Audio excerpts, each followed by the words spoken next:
بولا گناہ کیا تھا؟ بولا 99 بندے مار دیے ہیں۔ بولا اتنا بڑا گناہ ہے، اتنی توبہ قبول نہیں ہوگی، اس سے راہب کو بھی قتل کر دیا۔ ابھی 100 بندے مار دیے۔ پھر کسی نے ایک بندے کے پاس گیا کہ میری توبہ قبول ہوگی؟ گناہ کیا کیا ہے؟ 100 بندے مارے ہیں۔ اس نے بولا اللہ تعالیٰ کی رحمت سے مایوس نہیں ہونا، اس کی رحمت بڑی وسیع ہے۔ فلاں جگہ ایک نیکوں کی بستی ہے، ایک کام کر وہاں چلا جا، بقیہ زندگی ان نیکوں کے ساتھ ہی گزار دے، انشاءاللہ اللہ کرم فرمائے گا۔ اب وہ ان نیکوں کی بستی کی طرف چلنے لگا، بھی چلا ہی تھا کہ ملک الموت علیہ السلام تشریف لے آئے۔ بولا وقت پورا ہو گیا ہے، اس کی روح قبض کر لی۔ اب جہنم میں لے جانے والے فرشتے بھی آ گئے اور جنت میں لے جانے والے فرشتے بھی آ گئے۔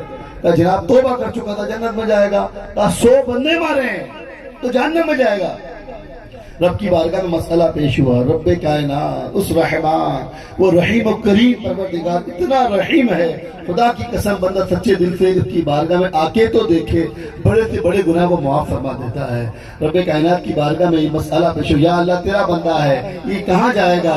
فرمایا اے میرے فرشتوں، جہاں یہ گناہ کر کے چلا تھا اس زمین کو بھی ناپ لو، جہاں یہ نیکوں کی طرف جا رہا تھا اس زمین کو بھی ناپ لو، یہ جن کے قریب ہوگا اس کا اشر انہی کے ساتھ کر دو۔ جب زمین کی پیمائش شروع کی گئی، رب کی رحمت جوش میں آئی، اور جو نیکوں کی بستی کے قریب راستہ تھا، وہ جو سمت تھی اس زمین کو سکڑ جانے کا حکم دیا، اور وہ ایک بالش یا ایک گز اس نیکوں کی بستی کے قریب ہو گیا۔ 100 بندے کے قاتل کو سچی توبہ، اچھی نیت کی برکت سے اللہ تعالیٰ نے داخل جنت فرما دیا۔ اس کی رحمت ایسی ہے۔ موسیٰ علیہ السلام کی قوم کا مشہور واقعہ کہ موسیٰ علیہ السلام کی قوم میں قحط پڑ گیا، لوگ آئے کہ موسیٰ دعا کر دیں، اللہ تعالیٰ بارش برساتا، قحط پڑ گیا ہے، جانور بھوک سے مر رہے ہیں، ہم بھی مر جائیں گے، بنے گا کیا، فصلیں تباہ ہو رہی ہیں۔ موسیٰ علیہ السلام نے سب قوم کو لیا اور سب کو لے کر آپ ایک میدان میں جمع ہو گئے اور اللہ کی بارگاہ میں دعا کی، یا اللہ ہم سب تیرے پاس آ گئے، ہم سب تجھ سے معافی مانگتے، یا اللہ بارش برسا دے۔ وہی آئے موسیٰ، ایک اجتماع گاہ میں کتنا گناہگار بندہ بیٹھا ہے، اتنا گناہگار بندہ بیٹھا ہے جو میرے خوف سے کبھی رویا ہی نہیں۔ اے موسیٰ اس کی وجہ سے میں نے بارش کو روک لیا، اس سے کہو وہ اٹھے اور اس اجتماع سے باہر چلا جائے تو میں بارش برسا دوں گا۔ اب موسیٰ علیہ السلام نے اعلان کیا، اے لوگوں تم میں ایک بڑا ہی گناہگار بندہ بیٹھا ہے، اسی کی وجہ سے پوری قوم پر یہ قحط آ گیا ہے، وہ ابھی اٹھے اور ہم میں سے باہر چلا جائے، اللہ تعالیٰ کی رحمت برس جائے گی۔ اب وہ بندہ جو وہاں بیٹھا تھا وہ پہچان گیا، وہ سمجھ گیا بات تو میری ہو رہی ہے۔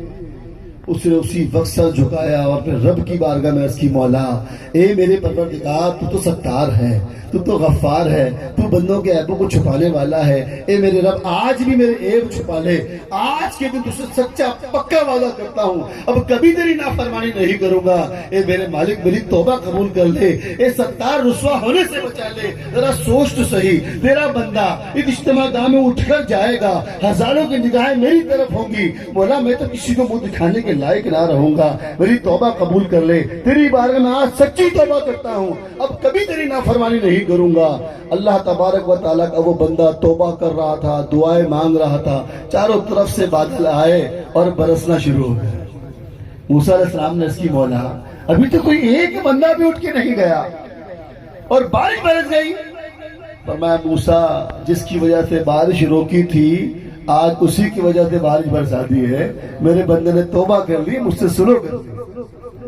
پھر موسیٰ علیہ السلام نے اس کی، یا اللہ مجھے بتا تو دے وہ بندہ تھا کون، میں مل تو لوں، وہ کون بندہ ہے جس نے اتنی پیاری توبہ کی ہے۔ فرمایا موسیٰ یہ کتنی پیاری بات ہے اور یہ رب کی رحمت کو ابھارنے والی بات ہے، اللہ تبارک و تعالیٰ کس قدر غفور الرحیم ہے۔ سوچئے اپنے نبی سے فرمایا، اے موسیٰ اے میرے کلیم اے میرے نبی، جب اس بندے نے میری نافرمانیاں کی، اتنے گناہ کیے کہ پہاڑوں سے بڑے اس کے گناہ ہو گئے، جب میں نے اس کے گناہوں کو ظاہر نہیں کیا، اب تو میرے بندے نے توبہ کر لی ہے، اب میں کیسے اس کو ظاہر کر دوں؟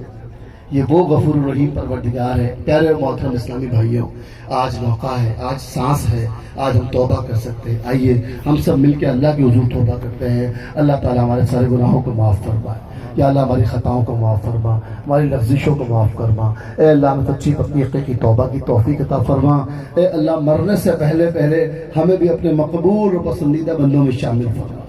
صلو علی الحبیب صلی اللہ تعالی علی محمد صلی اللہ تعالی علیہ وسلم۔ الحمدللہ۔